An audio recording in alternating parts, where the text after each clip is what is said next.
What do you think of when I say hero?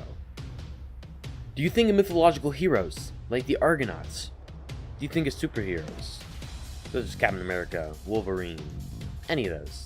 Or do you think maybe of a main character of a show or book that you like? When it comes to me and heroes, I've always wanted to be a hero like you see in animes more than anything else. I like the idea of a normal kid who doesn't have a life, but is sucked into a place and forced to be the hero.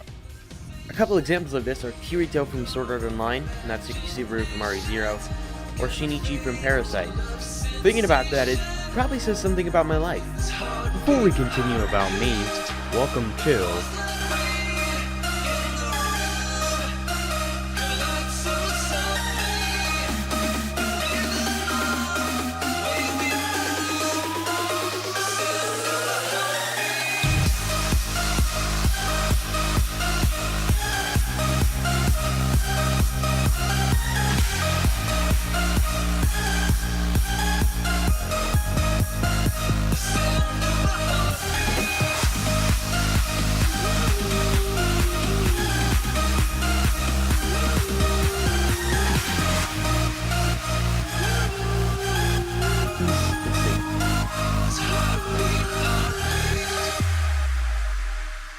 My name is Caleb Downs. I'm an 18-year-old kid from Kansas, and I do a lot of things concerning the arts. I'm not that big overall, but I mean, I'm under 6 feet tall, just under, and have hazel green eyes and dark brown hair.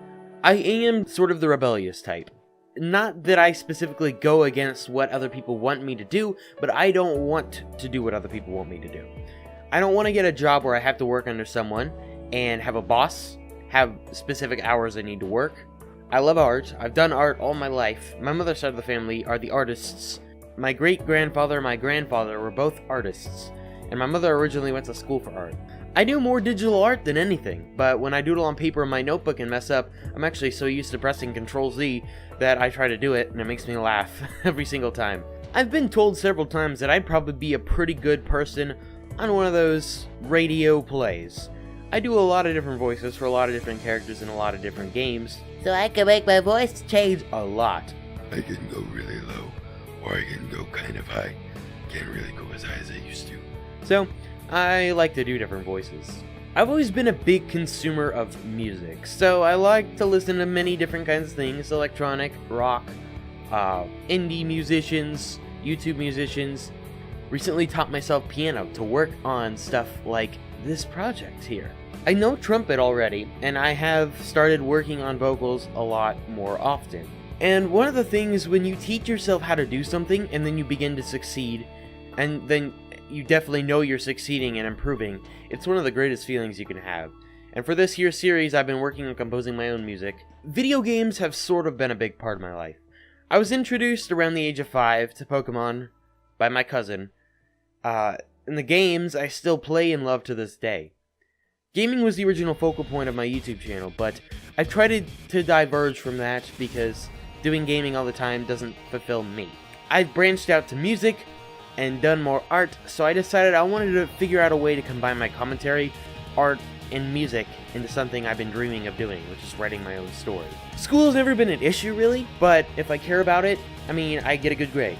My bad grades come from me not doing anything in the class and not caring about the class whatsoever. Examples of that are pre-calc and calculus here in college. I've always done a lot of writing, and I've always felt I described things fairly well. Papers I always did met on because I mostly half-assed them, because I didn't really want to write about something that I had to look up. I'd rather write about something that came from my ideas and my heart. So in a way, I'm definitely the typical basis for the heroes that I like the most. So, the story I'm about to tell you is true. You may not believe me, but it happened about 2 years ago. The me speaking right now is an alternate version of that me. I'm just the deliverer. I also modified and shortened the story from the book, so you should check that out. Yeah, by the way, I wrote this into a book, and that's where it started. It was a normal early winter day in Kansas. It was pretty cold, and there wasn't any snow. I'm pretty slow in the morning, as most teenagers are. I don't try to be fast getting ready on purpose, because I don't ever actually want to go to school. Back then I had my own truck, so I had to start the car pretty early in the morning so the vehicle would be warmed up enough when we got out there that it would drive correctly. I sat at the table, watching YouTube on my phone, half listening to the news while I ate my breakfast. What's funny is I should have paid attention to the newscast that day. It would have hinted at things to come. I headed out, everything was normal. It was a typical quiet drive, and it's always crowded because I leave the tiniest bit too late. I didn't really ever care. I got to school maybe 5 minutes before it started, and it's plenty of time to get done what I need to do and just get to class. This by far was my worst year of high school, junior year. It was incredibly difficult. I had pre-calc, I had AP Physics, and I had AP US and marching band every day. The other classes I had were French, and French has always been fairly easy. English was no problem at all, and I think I had a gym class. I don't remember. Doesn't matter. Physics was my 5th class of the day. We have first lunch, which means we go at the start of the hour. The bell rang, and I walked down to my class to drop my stuff off before going. I walked into the room and set my stuff down. I just then noticed that everything seemed to be frozen. What I mean by this is not because of cold, but I meant that people were frozen in place. It looked like everyone was doing the mannequin challenge before it was a thing.